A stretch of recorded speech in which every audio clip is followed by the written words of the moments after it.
जहरा को सरमद की मोहब्बत का एहसास हो चुका होता है। चंद ही दिनों में वो जान जाती है कि वो सरमद के बगैर बिल्कुल नहीं रह सकती। जहरा बार बार सरमद को कॉल करती है और कहती है, सरमद, मैं खुद को अकेला महसूस कर रही हूँ, प्लीज वापस कराची आ जाओ। लेकिन सरमद उसकी किसी बात का जवाब नहीं देता और सोचता है कि अभी जहरा को मेरी कदर नहीं हुई। वो चाहता है कि जहरा के दिल में उसके लिए तड़प पैदा हो ताकि वो उसकी बातों को समझ सके। जहरा सरमद को बहुत याद कर रही होती है। फिर एक दिन वो सरमद को आई लव यू लिखकर मैसेज भेज देती है। तब सरमद उसे वापस कॉल करता है। दूसरी तरफ जहरा रो रही होती है और सरमद से कहती है, जब से तुम गए हो मैं अकेली रह गई हूं। सरमद, प्लीज वापस कराची आ जाओ। क्योंकि अब जहरा अपनी पहली मोहब्बत यानी आदिल को दिल से निकाल चुकी होती है और उसके दिल में आदिल के लिए नफरत पैदा हो चुकी होती है। वो ये सब कुछ इसलिए कर रही होती है ताकि आदिल सिर्फ उसी का हो जाए, उसकी कदर करे और उससे शादी कर ले। इसीलिए जहरा आदिल से कहती है,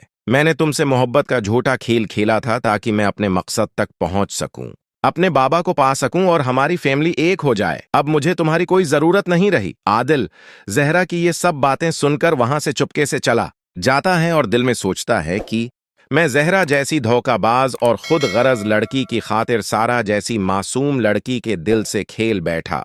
फिर आदिल सारा के पास जाता है और उसे कहता है, जो कुछ मैंने तुमसे कहा था वो सब एक गलत फहमी की वजह से था। मैं समझा था कि शायद जहरा मुझसे मोहब्बत करती है, इसलिए वो सब कुछ कहा, मगर अब मुझे अपनी गलती का एहसास हो गया है और मैं सब कुछ भूल चुका हूं। सारा जवाब में कहती है, आप जानते थे कि मैं आपसे कितनी मोहब्बत करती हूं, फिर अब कैसे आप जहरा के बारे में सोच सकते थे? जहरा ने खुद मुझे बताया था कि वो सरमद से मोहब्बत करती है, आपसे नहीं। ये सुनकर आदिल सारा का हाथ थाम लेता है और कहता है, सारा, मुझे माफ कर दो, तुम बहुत अच्छी हो, लेकिन मैं तुम्हें समझने में बहुत देर कर बैठा। यूं आदिल और सारा के दरमियान सब कुछ ठीक हो जाता है। इधर सरमद भी जहरा के पैगाम का जवाब देता है और लिखता है, मैं भी तुमसे मोहब्बत करता हूं। सरमद अपने वालिदीन को लेकर कराची आ जाता है ताकि जहरा से रिश्ते की बात कर सके।